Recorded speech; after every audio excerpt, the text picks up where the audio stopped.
Assalamualaikum warahmatullahi wabarakatuh. Selamat sore Waalaikumsalam. dan salam sejahtera untuk kita semua. Bapak-bapak segenap pimpinan Komisi 10 yang kami hormati dan seluruh anggota, serta para tamu undangan, Pak Dirjen GTK, Pak Dirjen Pendis, dan Bapak-bapak Direktur, Bapak dari BPK tadi, serta seluruh hadirin yang kami muliakan. Terima kasih kami diundang dan juga mendapat kesempatan untuk menyampaikan pandangan Bappenas tentang rencana pengangkatan guru honorer menjadi ASN ini. Kami ingin berbagi screen beberapa, itu nanti akan kami sampaikan hal-hal yang penting. Untuk sebagian tadi ada yang sudah disampaikan oleh Pak Dirjen GTK. Ibu dan Bapak sekalian, yang sudah disampaikan pengantar oleh Ibu pimpinan tadi sangat betul dan kami mendukung sepenuhnya, berada pada posisi menyetujui pandangan Ibu pimpinan sidang tadi, Bu Agustina, dan juga yang dikatakan oleh Pak Dirjen GTK, bahkan yang sudah dilakukan oleh Kementerian Dikbud, sudah sangat maju saya kira, kami kira, karena upaya kita untuk melakukan perbaikan pengelolaan guru dalam rangka memberikan layanan pendidikan yang baik untuk seluruh penduduk Indonesia usia sekolah, itu betul-betul membutuhkan usaha yang sungguh-sungguh, dan salah satunya adalah memberi kepastian tentang bagaimana guru-guru yang berstatus guru honorer itu mendapatkan jaminan sebagai pegawai organik itu, yang kemudian nanti akan diangkat dalam bentuk P3K itu. Jadi ini adalah keputusan politik yang sangat baik dan bagian dari proses pengambilan kebijakan publik yang betul-betul patut didukung gitu, dan prosesnya sudah sangat menggali informasi dari semua pihak tadi. Nah, kami ingin menggarisbawahi beberapa masalah utama tentang penyediaan guru. Ini kami merujuk juga apa yang sebenarnya mungkin sudah pernah disampaikan slide ini. Jadi pada dasarnya dari pembicaraan bilateral ya Bappenas dengan Kementerian Dikbud dan antara lain melalui timnya Pak Dirjen GTK, kita sebenarnya berusaha untuk memetakan kebutuhan guru secara nasional itu berapa, dan juga sekaligus mempertimbangkan tentang pemerataan antar daerah, termasuk juga nanti jangkauannya sudah harus pada sampai ke satuan pendidikan, karena isu yang selalu muncul itu adalah isu kekurangan guru yang kemudian ditutup dengan mengangkat guru honorer, tapi juga ada isu tentang pemerataan guru yang antar kabupaten itu berbeda-beda, apalagi juga nanti bisa dilihat melalui antar satuan pendidikan. Nah, setelah melalui perhitungan dan simulasi gitu, ini dalam chart ini, grafik ini sudah diketahui komposisi guru yang sebenarnya ada dalam sistem itu 2,2 juta, yang terdiri 1,1 PNS itu dan honorer 740 lebih, dan kekurangannya berapa, dan termasuk yang sudah dalam proses rekrutan baru baik tahun 2019 maupun 2020. Nah, Bapak dan Ibu sekalian, kami menimbang betul bahwa cara kita untuk memenuhi dengan cara mengangkat guru-guru honorer itu juga nanti harus juga mempertimbangkan tentang rasio guru murid dan juga aspek pemerataan bahkan sampai di tingkat sekolah itu. Nah, kira-kira begini, selama ini kan selain kita menghadapi isu kekurangan guru, tapi juga ada isu lain, layanan pendidikan kan ini semakin meluas, pemerataannya juga semakin menjangkau ke jumlah penduduk semakin bertambah, daya tampung juga harus diikuti dengan pemenuhan guru juga, penambahan sekolah, karena tadi umur penduduk usia sekolah semakin banyak, maka kebutuhan guru juga semakin meningkat, selain memang dalam waktu yang lama guru memang kurang gitu. Jadi ada dua kebutuhan yang datang bersamaan. Jadi sekolah bertambah, murid bertambah juga, dan karena itu kebutuhan guru juga harus bertambah. Selain di tahun-tahun yang lalu guru memang kurang gitu.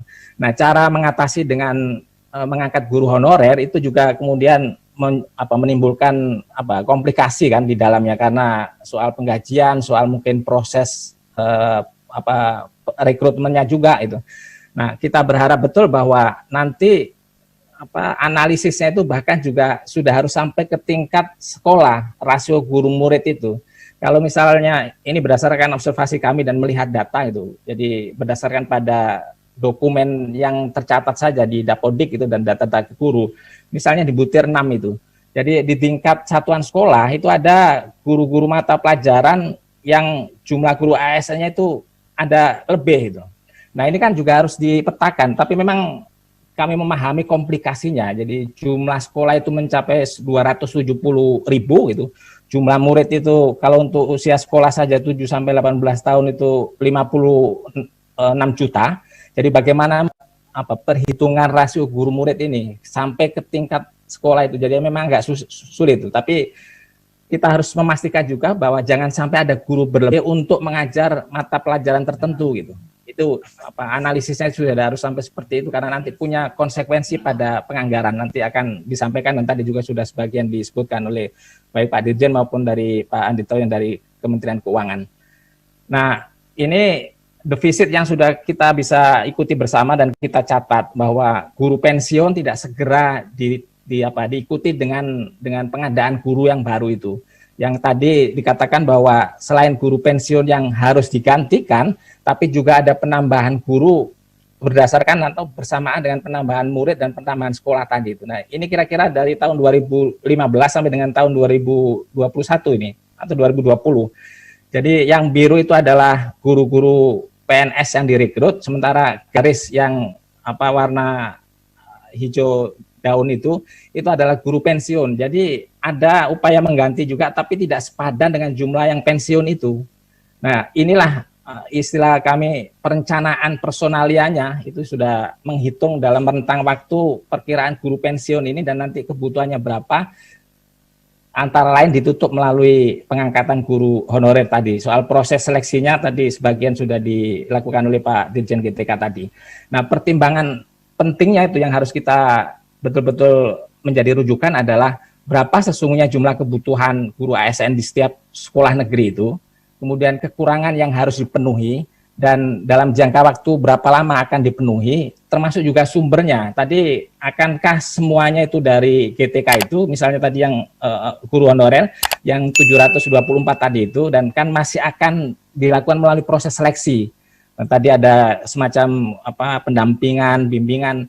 Nah kalau misalnya di antara guru-guru honorer itu sebagian saja yang bisa melampaui passing grade itu, batas minimal untuk bisa direkrut, lalu berapa kali akan diberi kesempatan, dan kalau misalnya belum terpenuhi juga akan diambil dari sumber mana calon-calon guru itu, apakah terbuka juga, disediakan terbuka juga itu, yang di luar dari yang guru honorer. Ini juga penting untuk menjadi pembicaraan dan pertimbangan kita. Nah karena itu bagian yang terakhir ini dampak fiskalnya. Nanti tadi bahkan sudah dibuat perhitungan dan nanti akan kami memberi catatan yang angka 19,3 atau 9,4 triliun itu nanti proporsinya terhadap 20% dan konsekuensi lanjutannya untuk pembiayaan pada pos-pos yang lain itu seperti apa juga. Ini dampak fiskalnya yang harus dihitung di tingkat dalamnya gitu nanti Bu Pimpinan. Kemudian dari sisi perencanaan dan strategi kami menimbang betul bahwa yang paling pokok itu adalah soal rasio, dan rasio tadi itu harus sampai ke satuan pendidikan. Dilihat betul. Kalau ada pertimbangan jam mengajar itu tentu sangat bagus, bagaimana juga ini berdasarkan pada peraturan menteri. Nah, dimungkinkan juga kalau misalnya tadi belum terpenuhi karena satu dan lain alasan, guru-guru honorer tadi yang 724.000 tadi itu, dimungkinkankah misalnya mengajar multi teaching itu. Jadi guru yang sama untuk mengajar mengampu mata kuliah yang serumpun, misalnya di IPA atau ilmu sosial, ngajar sosiologi, antropologi, sejarah, tapi tentu dengan pengayaan itu. Selain juga ada isu bagaimana juga cara mengangkat guru-guru agama yang ada di Kementerian Dikbud sendiri, yang tadi sebagian juga sudah diulas oleh Pak Dirjen Pendis. Kemudian strategi pemenuhannya kami di Bappenas itu tetap juga ingin menjaga koridornya itu, jadi kualitas dan kemudian kualifikasi karena merujuk pada mandat undang-undang juga, dan sertifikasi yang nanti tadi Bu Pimpinan juga dengan sangat baik di awal mengatakan bahwa penguatan LPTK karena ini yang bertanggung jawab untuk prajabatan guru, calon-calon guru itu yang nanti juga akan direkrut melalui PPG, dan guru-guru dalam jabatan melalui pelatihan yang sekarang ini juga sudah digalakkan oleh Pak Dirjen GTK. Kemudian dukungan Pemda yang tadi sebagian sudah menunjukkan komitmen itu. Nah, strategi pemenuhan dalam jangka waktunya sudah harus kita buat, terus komitmen dari pemerintah daerah sendiri, dan apalagi misalnya nanti guru-guru yang sebagian banyak yang kurang itu juga di daerah-daerah 3T, itu juga harus menjadi pertimbangan. Jadi pada saat nanti berapapun yang bisa direkrut dari jumlah 724 itu, yang tadi kuotanya baru bisa dipenuhi 520.000 itu, kemudian juga harus sudah dipetakan, dan ini nanti kemarin kami tidak tahu diskusinya seperti apa, tapi dari pihak Pemda itu juga sudah harus memberi pertimbangan alokasi untuk guru-guru di sekolah-sekolah yang 3T itu, karena nanti distribusinya, pertimbangan distribusi supaya lebih merata itu. Tunjangan tadi sudah diakomodasi melalui dana transfer. Nah, ini yang penting Bapak dan Ibu sekalian, komposisi pengangkatan guru. Jadi mengangkat guru ASN baru sama sekali untuk menutup kekurangan itu, yang kemudian menghitung guru-guru pensiun. Kemudian sekaligus juga mengantisipasi guru-guru yang pensiun di tahun-tahun yang akan datang. Dalam waktu 5 tahun misalnya, itu sudah harus dibuat proyeksinya. Dan saya kira Pak Dirjen GTK itu sudah bisa menimbang itu berdasarkan pada data Dapodik yang ada gitu. Selain itu juga tingkat kemendasarkannya nih Bapak Ibu sekalian. Jadi kita ingin sekali bahwa guru-guru yang memang sudah mengabdi lama dan itu diberi kesempatan yang pertama itu, dengan tadi yang langkah-langkah yang sudah dilakukan oleh Dirjen GTK Kementerian Dikbud itu sudah sangat baik. Saya kira prosesnya diawali dengan guru berbagi tadi itu dalam rangka pendampingan atau coaching klinik tadi itu, saya kira adalah bagian dari memfasilitasi guru-guru honorer tadi, dan sangat baik itu apa yang dilakukan pendekatan yang seperti itu. Nah, implikasi anggaran ini kami akan beri penekanan sedikit Bapak dan Ibu sekalian. Jadi karena redistribusi di daerah-daerah itu penting sekali, dan pengangkatan guru honorer ini dengan kriteria tetap, jadi kualitas harus tetap dijaga mengikuti kriteria proses yang tadi prosedurnya sudah dilakukan, bahkan sudah dimulai dan sudah sangat maju sebenarnya. Kemudian juga mempertimbangkan soal efisiensi, tadi pertimbangan rasio tadi, Bapak Ibu, bahkan sampai kami menemukan guru mata pelajaran tertentu itu berlebih gitu. Nah, itu sudah harus bisa ditemukan juga, dan bagaimana cara nanti mengelolanya untuk memindahkan di sekolah lain yang mungkin masih kekurangan gitu.